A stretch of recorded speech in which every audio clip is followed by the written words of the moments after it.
So as far as fake Rolexes go, if you were just a lay person, or if I was, and I saw this on someone's wrist, and they were like, "Hey, check out my new Rolex," I would think it was real. Yeah. Right? We get a little biased. We get to look at watches every day, so we can spot things right away. But in this video, we're going to walk through what exactly you can look for. Maybe if you're shopping online or you see it on someone's wrist, what can scream out that it's fake. Yeah, there are, of course, these super fakes that are out there. These 5-star, thousands of dollars on a fake, and I think those watches are kind of evil.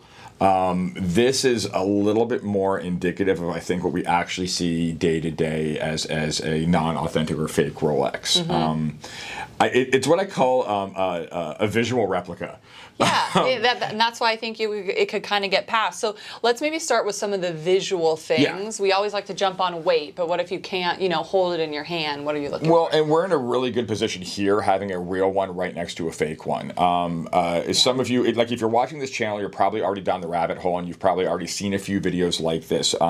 So you've probably said to yourself, okay, I think I know which one's the fake. But across the room, could you spot it that way? Right. And I think that's where a keener and a sharper eye comes into play. If somebody's online trying to represent this as real, what can you kind of look at? Yeah.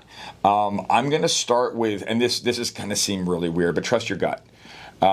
If you've done any sort of Rolex shopping, you kind of know their penchant for perfection. Mm-hmm. And if you see something, especially proportionally, that looks a little off, it's not right. Right. If it's not right, it's wrong. And I think that's a really good tenet to take into this conversation. Or if it's only a couple $100 and you're shopping online and they're like, no, we swear, but that's a whole nother thing. Yeah, so if the deal is too good, run. Yeah.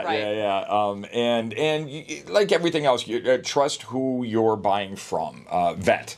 Read reviews, things of that nature. Now, that being said, specifically with these watches, right off the bat, I'm looking at proportion. Mm-hmm. The non-authentic watch looks bigger, it looks puffy, it looks bloated. Yeah. Everything's a little off and a little wonky. And that's how you can maybe tell it on the wrist. Seeing them side by side, it's sitting higher, so movement's not as nice, right? They're not able to make the watch as small. And then, kind of, we were talking about the text. When you talk about it being bloated, it's bigger. Yeah. The bezel looks bigger. I mean, to me, and like I said, I've been doing this for a long time. The color of the metal's wrong. The fonts are wrong. The crown is hilariously out of proportion. The crown guards are out of proportion. Mm-hmm. The whole watch looks too big. The depth of the glass to the dial is wrong. And then the big hit for me, and what I would absolutely spot first thing from across the room, there is a flash of blue on the Cyclops. Yeah. The AR coatings on the outside, and it's not a good job. So all that being said, this watch came to us from the son of one of our jewelers, and this really got me thinking. Like I said, I think some of those super fakes, those ultra fakes, I think those are evil watches and should be destroyed at all costs. So which is good for? Is this a bad thing? And I was thinking about it. How deep of you. I was thinking about it the other day. What is the difference between this and a young kid making a cardboard race car in his backyard and putting a prancing horse on the front because he wants a Ferrari? That kid is going to aspire his whole life to eventually get this car.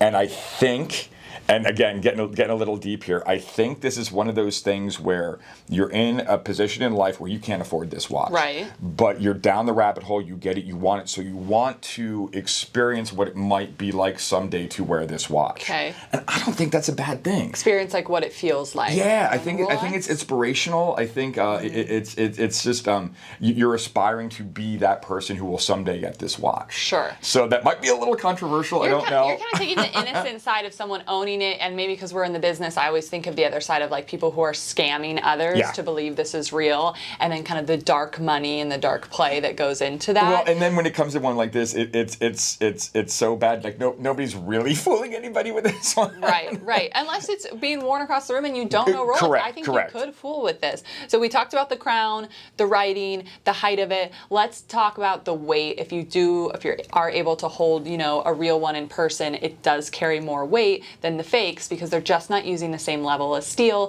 and they're not spending the money to use as much steel. Yeah, this is a real basic 316L. This is the 904, and there are differences. There are differences in weight. There are differences in luster. Differences in color even. But yeah, if you get your hands on it, it's immediately obvious. It was funny. It was sitting around somewhere, and somebody looked at it, and the minute they touched it, oh, that's a fake. You know, and that's going to be real easy. Although, if you're into Submariners, the older stuff, the 4-digit, the 5-digit stuff, the aluminum bezel stuff, my training when I worked for Tornell is if it feels fake, it's real. If it feels real, it's fake. For the vintage, because they're so flimsy. They're so flip the script for the old aluminum bezel stuff. I've had that stuff, conversation before. They're like, it feels fake. I'm like, I know they're hollow links. You got to go into the whole story. But talking about the modern day, weight is always a good giveaway for us. So I feel like now knowing all this, we should show them side by side. We'll give a couple seconds for one final guess.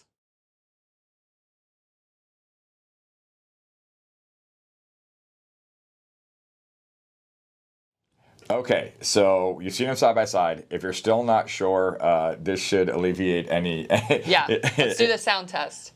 So,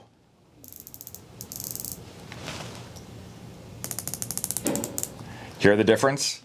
One sounds way more luxe. The real Rolex will feel like a nice safe. There's this very satisfying click, 120 click bezel, and this feels like you're shifting a 64 Studebaker. It sounds like a broken zipper to me.